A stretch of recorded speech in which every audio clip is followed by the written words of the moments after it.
The start of a new academic year is just weeks away, but before kids get back in the classroom, Central Maryland schools facing another problem: finding teachers. I'm always concerned when we have vacancies, yes, because it affects the education of our students. And this year, across the state, across the nation, it's even more vacancies than usual. This morning, we talked with Baltimore City Schools CEO Sonia Sanalisis about how the district is addressing that issue, plus what Towson University is doing to try and attract the next generation of educators. That's all ahead on 11 TV Hill. And hello everyone, I'm Jason Newton. Welcome to 11 TV Hill. We're just a few weeks out from the start of the school year. Finding teachers and bus drivers and other school staff proving to be a challenge for many districts. Here are the numbers. Baltimore County needs as many as 435 teachers. Anne Arundel County, they need to fill 418 positions. Howard County trying to hire 175 teachers, while Carroll wants to add 52, and Harford needs 40 teachers. Baltimore City Public Schools needing more than 800 educators this academic year. And earlier this week, I spoke with City School CEO Dr. Sonia Sanalisis about what's being done to address that issue. And join us now from Baltimore City Schools, Dr. Sonia Sanalisis. Thanks for coming by. It's good to see you. It's always good to see you, Jason. This is an interesting school year, right? With the need for teachers. We got the letter at home. We've talked all about it in our school district. Yes. What's it like right now for City Schools? So right now in City Schools, we've got kind of this convergence of having more Kerwin dollars, so being able to hire folks that we haven't been able to hire before. So we had about 1,300 openings when we started, but a lot of that was driven by new positions for Kerwin dollars. So we started early. Principals did, and human capital staff did a great job. We had hired about 500 of those positions, those teaching positions, earlier than we ever had on July 4th.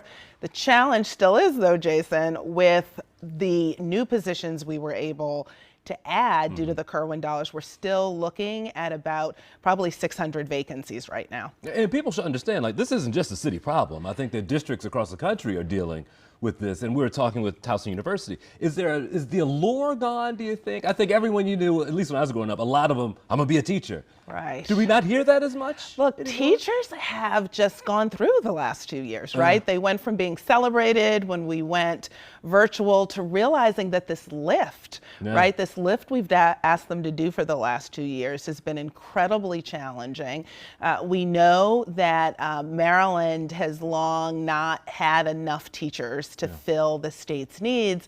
And then, you know, I think we have young people who are wondering, wait a minute, with some of these challenges, with some of the rhetoric that we hear, do we still want to do this? So you've got a real challenging last 2 years. You have a country where, you know, teaching is being caught up in things that, you know, teachers didn't sign up to be on the front line of political battles. They signed up to teach young people. Do districts have to get creative right now in order to say, listen, this could be a great career for you, not just a job, but a career? Oh, absolutely. And what we're still finding, Jason, is that our teachers are the best resources. We have new teachers coming in from outside of Baltimore City, and it's our own teachers that are the best publicity, but we're also needing to start earlier. As I know you were talking to my dear friend over at Towson, one of the things that we're finding is you've got to reach young people earlier. We have really been hitting a lot of different venues for teaching. We've actually been working with BTU to revive our para to teacher program, because some of the folks who are really great with our young people are our paraprofessionals. So we've had to be more creative. We've had to use more kind of on the ground outreach to potential candidates, and frankly to start earlier. Are there categories that stand out to you where you think that we are in dire need right now?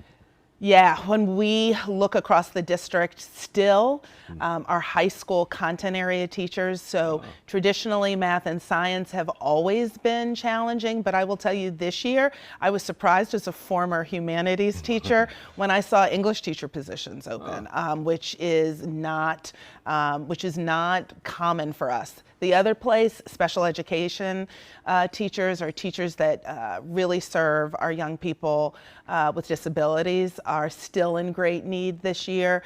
So what we're seeing is, one, traditional vacancies, but also new areas where we don't usually have vacancies, we have openings. Your office was talking to us a bit about transportation as well. You're able to get some new positions, which is great, so you get more kids to school on time, but now it's filling those as well. Absolutely. Well, and again, what a lot of folks are learning is that while teaching is clearly a primary focus, we need bus drivers, we need lunch monitors. So we have we have worked with, for example, L44, Local Union 44, to give increased salary for our food and nutrition workers, which will go into effect. And we've really had to do a better job advertising. So those are positions where usually you just had people coming in. Now we've got community folks helping us recruit for those positions, and much broader marketing campaign as well. In broad language, is there a theme for this year? What are you looking for this year?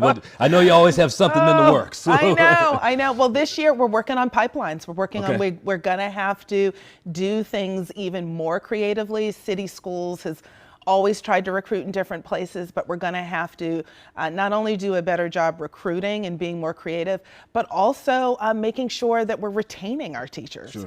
And so that means, again, we saw a lot of positive feedback in our teacher survey for some of the wellness days. Teachers appreciated the extra day at Thanksgiving to be with families, and those things matter. And then really strong principals, and our principals were out there, and when teachers feel cared for, they tend to stay. And the same is true with our bus drivers, with our food and nutrition workers. So it's creativity, it's really working to retain people as much as it is recruiting. And everybody, no matter where you are, make sure you're recruiting people in and letting them know that schools and young people still need folks to serve and support. And quickly, for those young people, I mean, school will feel a little more normal this year. I mean, we were still in the throes of it last school year, and it feels like this time around will feel like almost normal. Yeah, I mean, it really did take that year, Jason, for people to get back in. Kids had forgotten how to be in school, to put it bluntly. And so we're really hoping for that,